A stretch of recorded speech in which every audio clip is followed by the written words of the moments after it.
Halo, selamat siang Pak Yus. Apa kabar?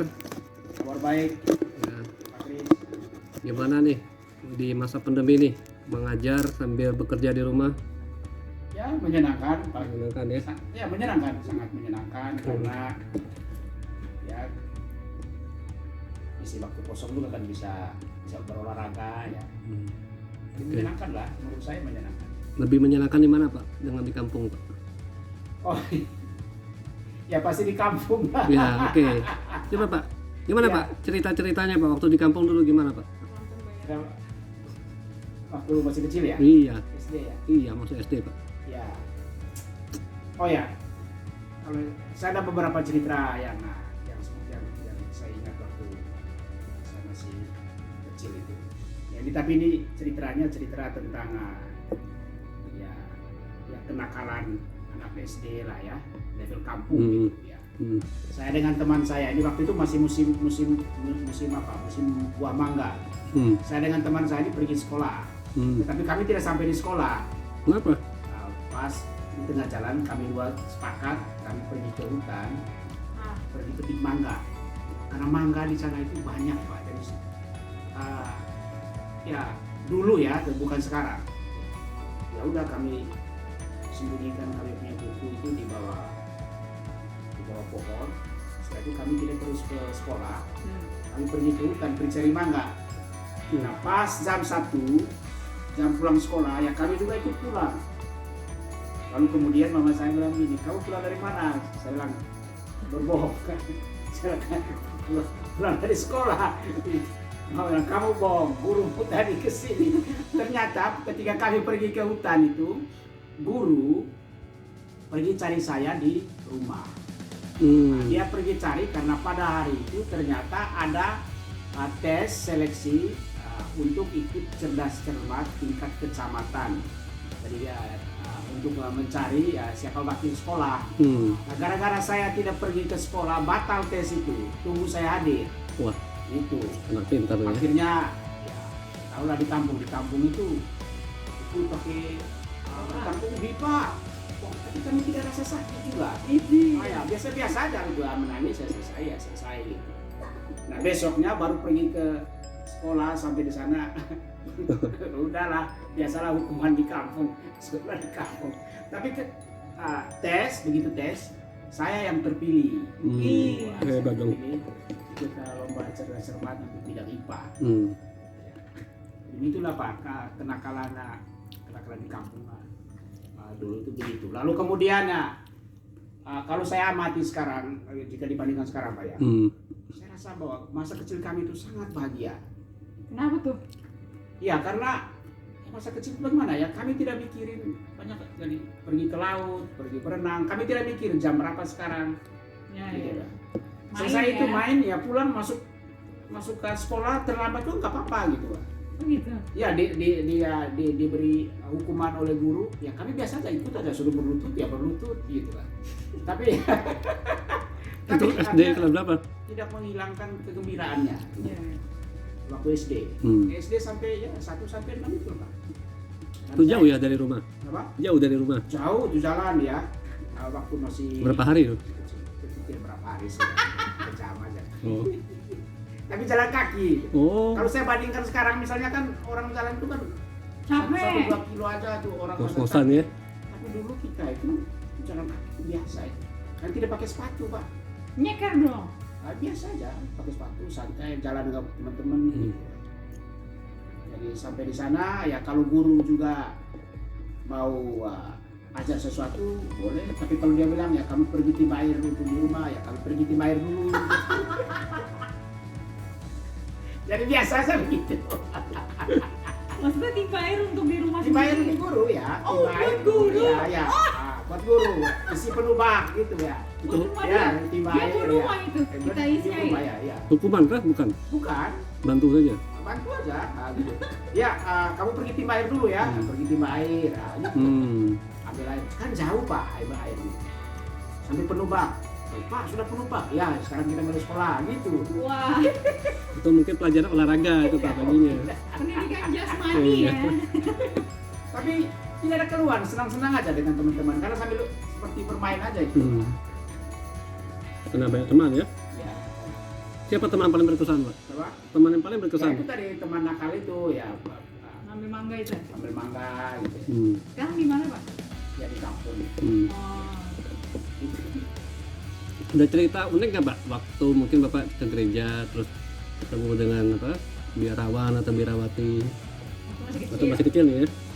Oh ya, oh tentang gereja ya. Bertemu biarawan sih tidak. Nah, mama pergi ke gereja hari Minggu. Saya tidak ke gereja, saya pergi mancing. Dapat Pak ikannya. Aduh, bahagia sekali dapat ikannya. Dan ketika saya pulang ke rumah, saya berpikir mama senang karena saya dapat ikan. Saya sudah, mama ini saya dapat ikan. Mama bilang, berarti kamu tidak ke gereja. Ya, lalu disuruh berlutut. Wah, itu pesanannya ya, 5 roti dan 2 ikan ya. Udah sampai 1 ikan ya. Jadi jangan mancing ikan di laut, cari ikan di gereja. Sudah senang-senang. Pokoknya sangat senang lah masa kecil ya, mancing. Dapat ikan, sampai di rumah kita berpikir mama akan sambut kita dengan senang. Ternyata, oh kamu tidak ke gereja. Akhirnya ya dihukum, berlutut. Ya berlutut ya biasa aja gitu kan. Jadi Nangis tidak gitu mikir. ya. Ya, laki-laki tidak boleh nangis anak-anak. Kalau di sana anak-anak laki-laki menangis itu ditambah nanti laki-laki gitu. macam apa gitu yang menangis gitu. Nggak hanya uang jajan ya tambah ya. Itu Pak, jadi ya cerita-cerita masa kecil itu memang menyenangkan. Jadi kalau saya ingat itu Bapak, saya pernah mengalami semua hal gitu. Pernah juga Pak cerita tentang bakar rumah. Saya pernah bakar rumah dengan adik saya di Terawang. Itu Ya ampun. hobi atau tidak sengaja itu? Tidak tahu. Ya, entah setan atau entah apa gitu. Kan malam banjir Pak. Ya. Banjir bandang itu kebetulan Ini di Kerawang, Pak. Tidak di apa? Di Kampung. Di kampung. Oh, oke. Ya di sekitar daerah Labuan Bajo itu ya. Rumah kan rumah panggung Pak. Pas rumah panggung, malamnya hujan, lesung pepaya kan simpan di bawah kolong rumah itu. Ya. Hujan banjir, itu di bawah banjir semua. Habis. Mama bangun pagi pergi cari itu. Nah, pergi cari lesungnya, cari semua itu kelapa-kelapa yang di bawah Yang hilang, banjir ya. itu. Ya udah saya dengan adik di Kerawang ambilkan rumah dari alang-alang.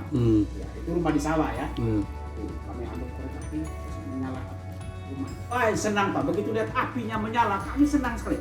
Saya iya, saya tidak tahu. Makanya kebahagiaan waktu kecil itu sangat mempengaruhi hidup saya itu. Karena kita merasa, kalau saya ingat peristiwa itu, seolah-olah kita masih menyimpan kebahagiaannya. Masih ingat rasanya? Iya, rasanya, ya, euforianya euforia dengan adik yang di Kerawang. Itu nyala Pak, satu rumah. Kami nggak mikirin tentang kerugian. Itu umur berapa, Pak?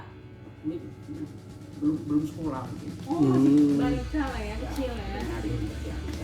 Kami bakar. Kan rumah itu berjauhan. Ya tetangga semua datang, kok nggak habis rumah kan dari alang-alang. Terus mama panggil bawa kayu.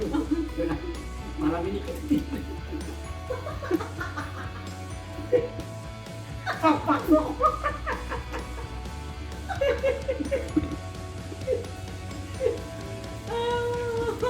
Jadi begitu Bang Kris. Jadi ya saya dalam beberapa kesempatan saya sering cerita hal ini kepada keluarga-keluarga ya, pemuda yang punya anak dan lain sebagainya bahwa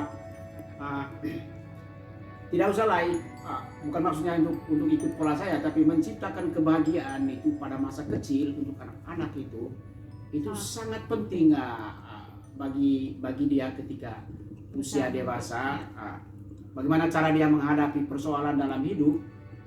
Kalau dia bahagia, maka dia akan menghadapinya juga dengan kegembiraan, ya.